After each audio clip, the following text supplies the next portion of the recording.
Now, the race to the 2024 elections is giving birth to new political parties.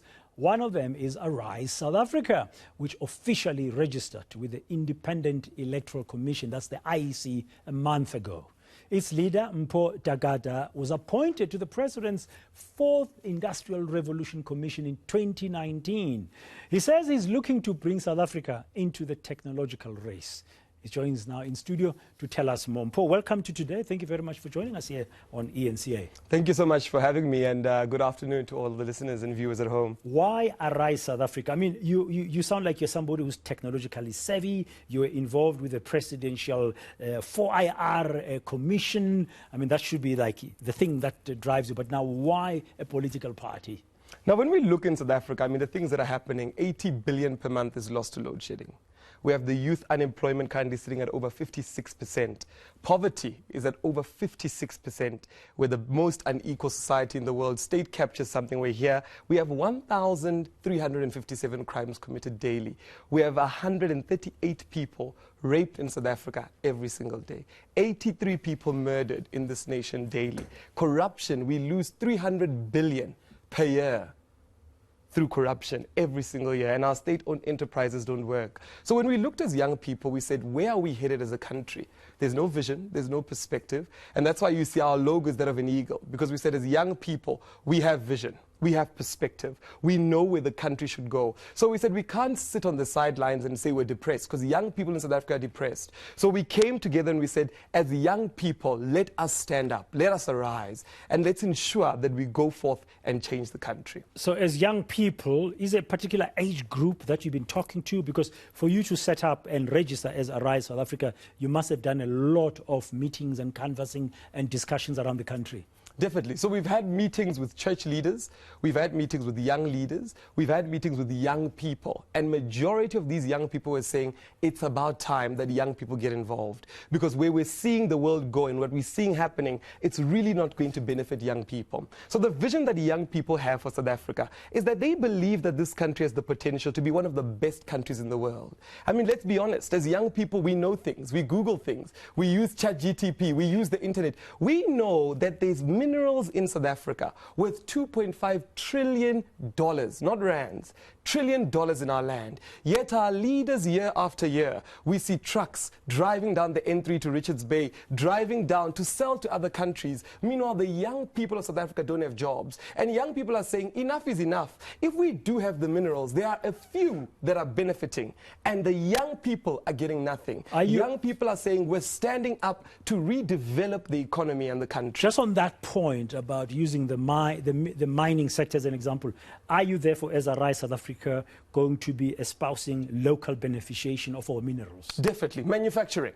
We believe that the future of South Africa is manufacturing. South Africa has the potential to be a leader in the 4th Industrial Revolution. We are able to grow homegrown 4IR technologies, robotics, artificial intelligence. When we talk about nanotechnology, medical devices, electrical vehicle manufacturing, there's no difference between Elon Musk and myself as a young South African. The only difference is that the leadership of the country, the pensioners, unfortunately, that sit in Parliament are just not getting it. And we understand that because we recognize what they've done and we respect them. But we understand that it's important that young people, like they did in 1976, we arise and we take our rightful place, because no one is coming to save us. Okay. Just wondering, I mean, you're a new party. Politics can be a very tough game, and you need deep pockets. We saw how when the new Political Party Funding Act came into being, even the governing party, the ANC, was complaining that it can no longer access all the private funders because now you have to declare. I'm just using that as an example. What's your take? How are you going to fund yourself? Because the elections are not far away. The date has not yet been proclaimed. The Electoral Amendment Bill was signed into law just the other day by the President amid a lot of criticism still. But how confident are you as young people, as Arise South Africa, that you'll be able to marshal the necessary resources to compete in the general elections? Thank you for that question, because this is where we appeal to South Africans, because parents are now saying to us that the biggest headache they have is the young children. And they're saying that we need these young children to be guided and have a leader. We need them to have a vision. We need themselves to see themselves within Parliament. Instead of them just seeing 60-year-olds, we want young people that are full of ideas, energy and drive to lead the young people. And what we're appealing to JSE-listed companies. companies. We're appealing to companies that have benefited from South Africa for the longest of time to say the young people of South Africa are crying out, saying we need to rise up and do our own thing and make sure that we're also fighting for ourselves within the country. So we're appealing to them to say, if you are available, you're a donor and you resonate with what we're saying, please come through and assist us, come through and guide us. Even the older generation, we've had many people say, even as the older generation, we support you because finally somebody's looking out for the young people. If we rescue the young people, the whole nation becomes something else. It's really about the future. If the older people can hand over the baton in a real way, yes, that would empower you. Can I ask you this question? If I had to, we normally place political parties, and that's what we do in the media and political analysts, we place you on a spectrum of left to right or center. ANC currently is described as a center-left party. The DA is described as a center-right party. EFF is described as a left party. Freedom Front Plus is described as a right party. What party in those terms is Arise South Africa, or is that too simplistic for you? I love that question because the majority of young people are not voting because they don't see themselves in politics. Communism, am I Karl Marxism?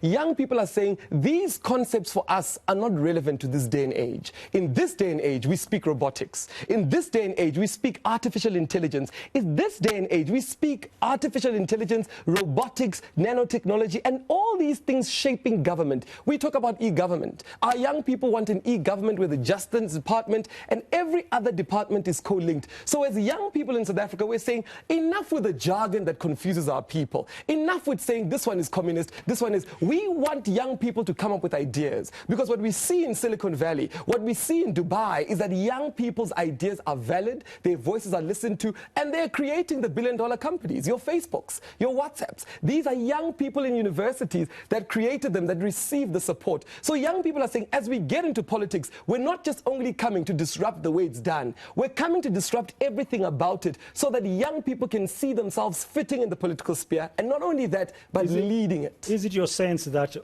old political ideologies are stuck in the past? Yeah, we are where we are today because of these old ways. A lot of people don't realize that load shedding, the government was told in 1998 that you will have an issue with load shedding. All these politicians that came with their old ways of thinking did nothing. Today, South Africans are sleeping in the cold, in the shacks, no electricity for 12 hours. How could you not do something in 20 years? With young people on board, artificial intelligence tells us immediately, here's the problem, this is how you fix it. You can go on ChatGPT right now and ask it as an AI bot how to fix ESCOM. It will give you the solutions. Why? Because technology is there to help us. Drone technology. Why are the elders not using it? It is not their time. It is the time for young people, and that's why we're arising. Is it an outlook challenge, or is it a leadership crisis challenge? Let's be honest about it. These people went to the struggle.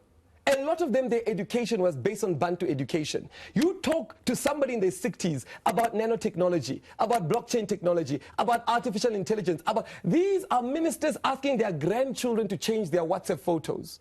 If a minister, and I've seen this happen, if a minister has to ask somebody to change their WhatsApp photo, how can we trust them to lead young people? How can we trust them with the ideas of the future? We need forward-thinking young people that understand where the world was and where it's going. How confident are you that your message will land on fertile ears, so that when people are looking at that ballot paper next year, they put a cross next to Arise South Africa? Truth is more powerful than evil. They know what I'm saying is true. They see it every day. Young people are destroyed every single day. Drugs, alcohol, frustrations, unemployed. The stats are there. What I'm saying to the country, this is the truth. Pastors have been saying to me that what you are saying is similar to what David did in the days of Israel, where David came up as a young man and looked at Goliath and said, this thing has been there for long, but it's troubling our people. Let me cut off its head and bring in something new. So the parents, the adults, and the companies are realizing that what we're saying is just the truth. Okay.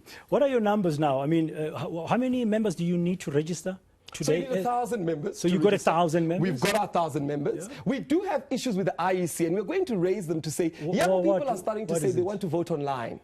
Young people are saying the IEC, if we're allowed to register to vote online and get an OTP on our cell phone, why can't we vote online? Because we saw what happened in other countries like Nigeria. where politics and corruption can sometimes interfere with the voice of young people. And what we're saying is that going to the IEC, there's certain things that must change, because majority in this country is young people, and the voice of the young people must be listened to. If the young people want to vote online, the IEC must come to the party. You know, that makes me think of what the elections recently in Brazil. They all voted digitally. It was online voting, and the results were out within a few days, even faster than in the United States. Blockchain technology. A voting system that cannot be corrupted by anybody. Yeah. So you're getting the numbers, and so how are you mobilizing? I mean, how are you going to be targeting? I'm asking this because you call it the old way. The old way was to look at the big numbers. I mean, I remember a few years ago when Jacob Gedlehle-Kisazoma said the ANC has now got more than 1 million members. And I remember EFF Julius Malema saying they're chasing 1 million members at some point in the past, a few years ago. Do you have that fixation about how big you must become as a Rise South Africa? We definitely do. I mean, we're targeting 20 million voters come 2024. How we started off with a simple WhatsApp group. And young people started to say, listen, you have to join this WhatsApp group. And we hosted Zoom online meetings where we discussed ideas. And people said, we're in. Young doctors said, you know what, we don't have much, we'll give 50 Rand. Young people started to say, and what we then did is we then started adding people onto WhatsApp groups. So if you want to become a part of us, it's so simple. You go on social media, hey, I'm in, we add you on a WhatsApp group, you join a committee, you start to contribute and share your ideas. And we're doing this digitally. We're currently building an app with a political school to teach every young person how to engage with politics, how to mobilize, how to go out there and get other young people to think like you. We're going out to the media, and we want to commend the media and yourself to say we are so happy that the media is welcoming of young people, because in South Africa, the government is not. Yeah, yesterday I interviewed a young man who's got views about climate change and how badly we are doing as a country, and saying the same thing, that young people's voices are not around the table when climate change is being discussed. It's older people who are talking about the future in which they won't be around. Definitely. So you need to bring the young people in. So that's your approach as well when it comes to Arise South Africa. Can I ask you, your logo, you talk about the eagle and the colors and all of that. I mean, red, yellow and green seem to dominate in African politics, and you've stayed within that safe color scheme. Yeah, so definitely. So the red represents the blood of our former leaders. We recognize what the Steve Bikos and Nelson Mandela's fought for, and we respect that. Now, the yellow is associated with gold, and that speaks to the abundance that South Africa has, that our land is rich, and young people are saying, out of such a rich land, why are we unemployed? The green is our natural wealth. Things grow. I come from Venda. Venda nama avocado, the lychees, mango, things just grow. Our gray, and you'll see Arise is written in gray, it represents a powerful statement and a commitment to fairness, equality, and justice for all South Africans. We believe South Africa is for all South Africans, no matter the race. And the last one, the eagle, where young people were bold and very courageous. We're unafraid. Our vision and our perspective is clear. Our goal is clear. We are agile. We are quick thinkers. We are full of energy, as you can see with myself, and full of drive, because we know what we are going up against, and we know what we have to do to make sure that we win. And we're doing it every day. Thank you very much for coming in. Yeah, very passionate and very clear about where you are headed. That's Mpho Dagada. He's the leader of the new party, Arise South Africa, of young people. They want to bring South Africa into the technological race. It's going to be fascinating to see how the IEC responds to the pressure from young parties like Arise South Africa to go digital, general elections elsewhere. It can be done. It was done just a few months ago in Brazil, successfully so. Still